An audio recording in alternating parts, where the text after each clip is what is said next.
introduction is from our patient advisor to our research and work, Bernd Arents. The project was completely patient-orientated, including patients actually informing the whole approach to how we pull together the questionnaire, the input and development.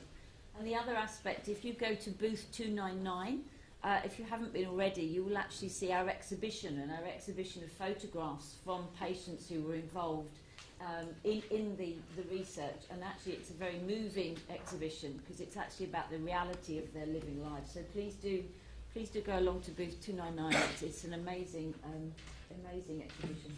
Thank you, Bert. Over to you. All right.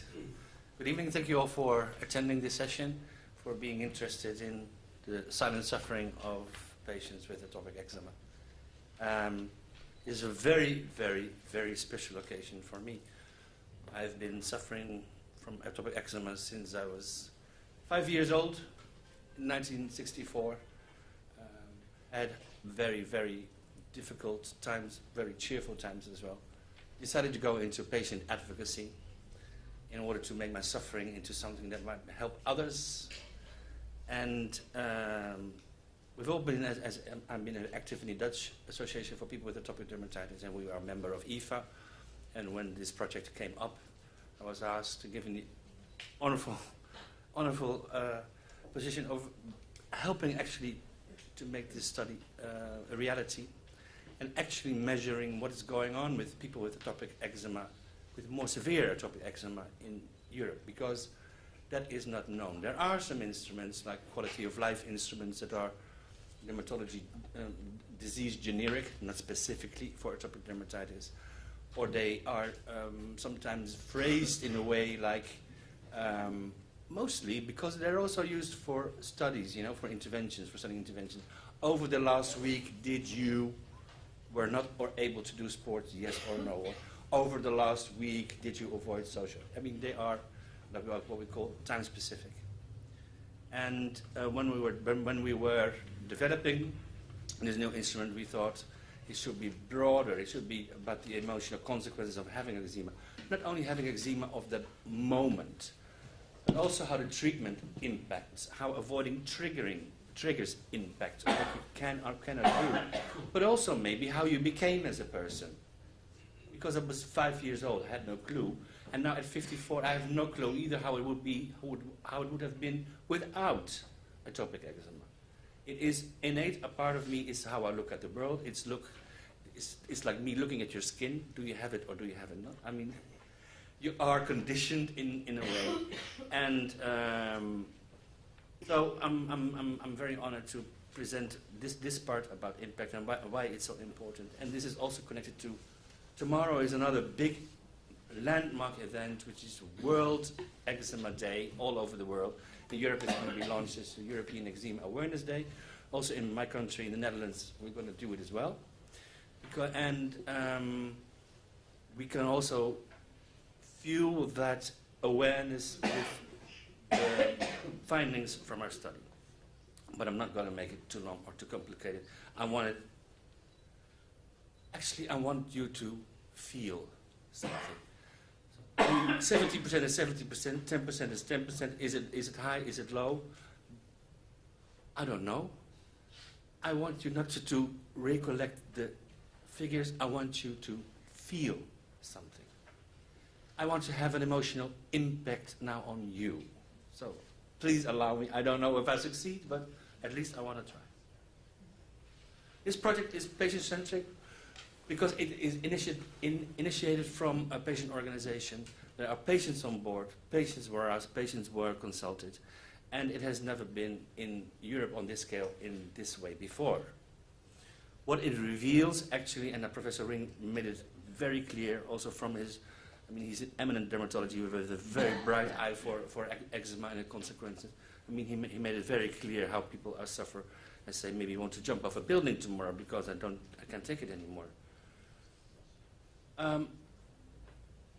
We as patients think that, and this is the paradox that was mentioned earlier, we think we have a disease that is not fully recognized in its impact, not in its physical impact only, but emotional impact and quality of life. Yet, because we are ashamed or for our skin for no reason actually, we are also hiding, so you don't see us. You see the children playing, you know, that they have the typical in their face, the elbows and the knees, and they might grow out of it. But the ones who are severely affected, they are masters of disguise, so you don't see them. Maybe a little bit, but so that is the paradox. When we collected all the data,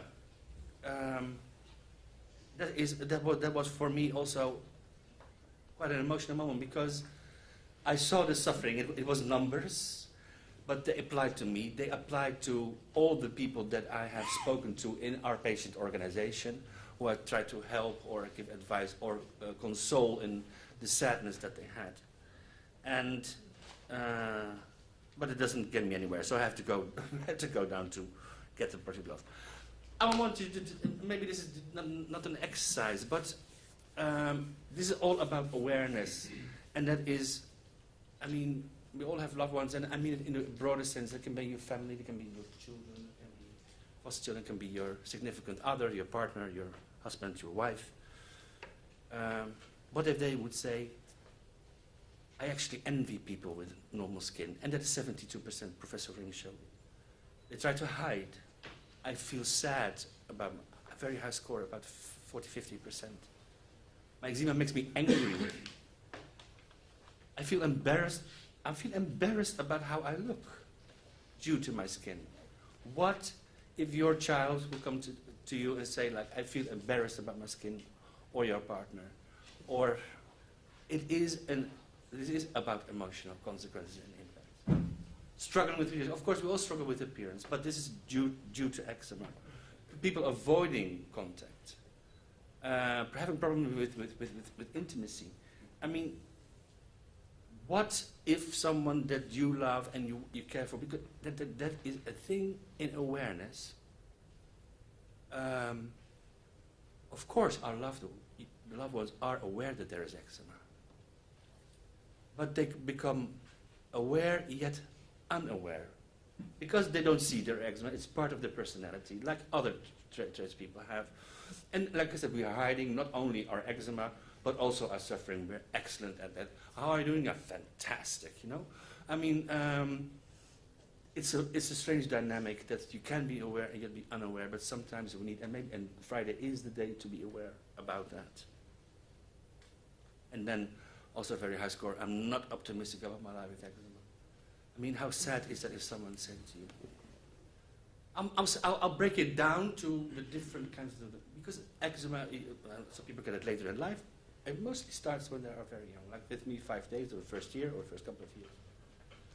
What about if it's an infant or a toddler? I know so many parents who don't want to take the baby with eczema with a stroller outside, because they said, oh, little baby, how cute. Oh, what's that? And you have to explain yourself, or even excuse yourself for, or even explain that you're not mistreating or abusing the child. Or when it's for the first day of primary school, how would that be for that child with severe eczema? Or try to fit in secondary school. I mean, for that primary school is okay, but secondary school is hard, tough. What about when the adolescent is developing and wants to find intimacy, and our skin feels different? I mean, how many nights my partner I did not wake him up and couldn't sleep anymore. I mean, I never wake up from scratching, but my partner does. And then he tries to hold my hands, but doesn't work. I scratch anyway. But these are vulnerable children. I mean, maybe in this school, an opportunity to go to school. It's the same thing about intimacy. About working, I mean, we are more prone. We have already a damaged skin, especially in going into healthcare where disinfection, alcohols, and rubbing and gloves play a role, or like cafes, restaurants, bars, very difficult. I mean, maybe your dream or maybe what your innate talent is, you cannot do. What are you going to start a family? It hasn't been mentioned, but eczema is hereditary. If you have severe eczema, do you dare have a child with the possibility, a higher possibility than two people who don't have eczema, that you get a child that has the same suffering that you had. Are you all here aware of this? I mean, this is what this study was done for, to make our suffering clear and to make the others, healthcare workers, policymakers, everyone aware that this is our life. This is our daily life. We get up, get out of bed that is full of blood from the scratching. We can't shower because we are not allowed to do it a couple of more, 1 or 2 times a week. Then we have to put in our emollients. Then we have to apply hormonal creams. Then a lot of them have food allergies and asthma and other burden. Are you aware? Are you reaching out? Are you, and how? I mean, this is for us important. Like I said, we hide a lot, and maybe we don't demand a lot, but maybe because we are sometimes a bit too ashamed. A couple of the lower numbers, because the highlights are all in there, and I think I'm over my time already. But I have, oh, lovely. I'm going to burden you some more then.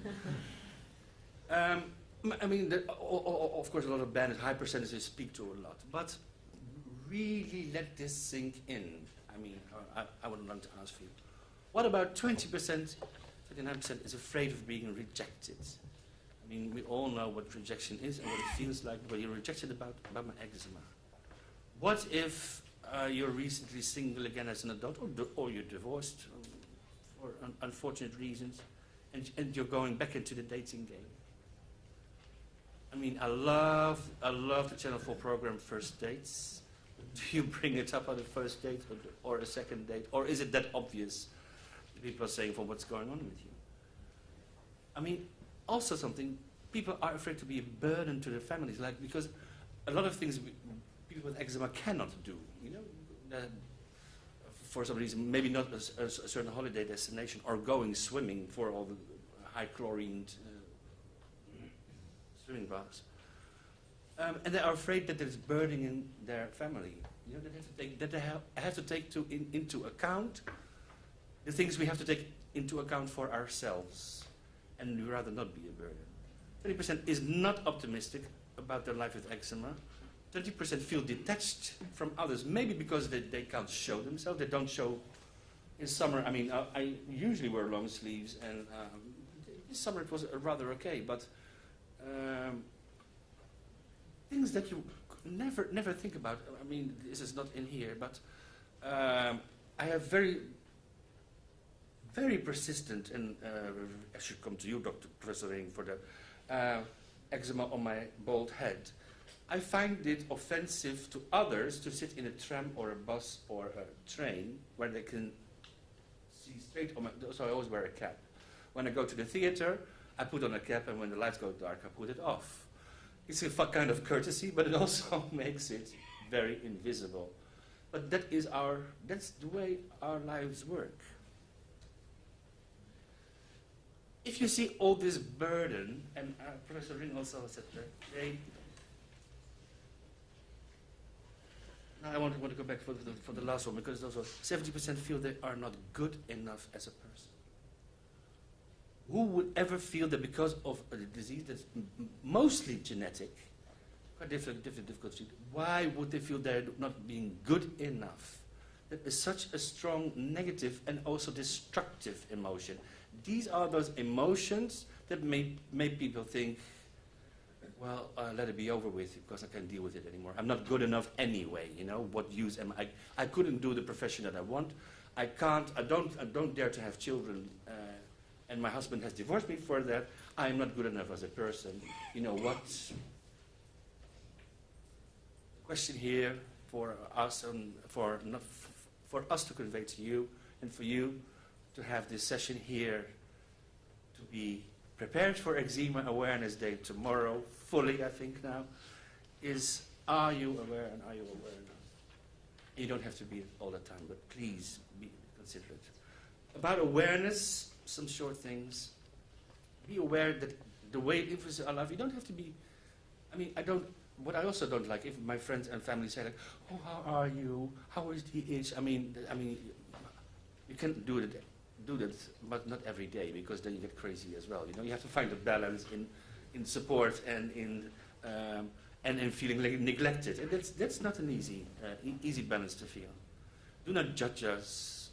I mean, how many children are not bullied in school because of the eczema? Don't want to sit on their chairs because all their skin flakes were dropping. One thing also, I mean, this is a high management concept. This is where you have offices where you have no dedicated space anymore. It's flexible. You come in and you find the spot that's empty, and then you can work. Then you have someone with eczema. That one was shunned from the first day he sat there. And the concept didn't work at all, because nobody wanted to sit on the seat that he had sat with his eczema. Don't give us unsolicited advice. I mean, 54 years old. I've done everything, seen everything. I know Nivea. I know Aeroscopis. I mean, I've been. I've ate all kinds of things and avoided so many things. I mean, we know all that, and don't say like, the best friend of the niece of my aunt of my grandfather, she went to someone and she's completely cured. And then he asked, like, who? I don't know. No. So don't do that. This was my time. You did that, Professor. Well, anyway. Do not pity us either, because we need some compassion to help us a bit through life. It's a good life. You can make it a good life with good medications and good and compassionate doctors. But be a bit aware. Be a bit compassionate. It is not just a skin condition. It doesn't define who I am, but it's part of who I am, and I can't change that in any way. And I think that's why I did what my eyes did well up when the first time I saw it. So it's 2018, and so many diseases progression has been made. There are progressions now in eczema, but there's people who are suffering way too much, and they deserve our compassion. So we're living atopical lives, like atopic eczema, and sometimes atopic asthma, and also food allergies. But we also want to live a typical life like anyone else. And sometimes we need a bit of help and a bit of support, and a bit of understanding for what we go through. So please be aware of that. We also have a poster on this fantastic conference. It's P212132. So if you have the time, you can look up the e-poster with the results. This is what I wanted to say. Thank you very much for hearing me out. It's been a real privilege. Do you want to ask questions later? I may sit down now, okay?